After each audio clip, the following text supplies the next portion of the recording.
त्रेता युग में सूर्यवंश में राजा इक्ष्वाकु, दिलीप, भगीरथ, रघु और राजा हरिश्चंद्र जैसे प्रतापी राजाओं के बाद राजा दशरथ हुए।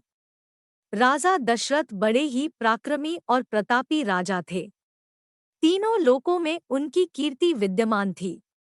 देवराज इंद्र उनके मित्र थे तथा उन्होंने देव और असुरों के संग्राम में देवराज इंद्र के साथ मिलकर युद्ध किया था। राजा दशरथ का साम्राज्य दिन दुगनी रात चौगुनी उन्नति पर था, लेकिन उन्हें केवल एक ही चिंता सताए जा रही थी कि उनके बाद उनके वंश का क्या होगा।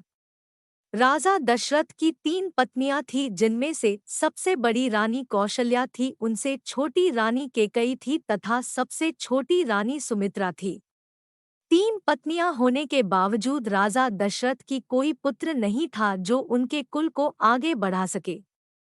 इसलिए उन्हें अपने कुल के अंत का डर सताए रहता था।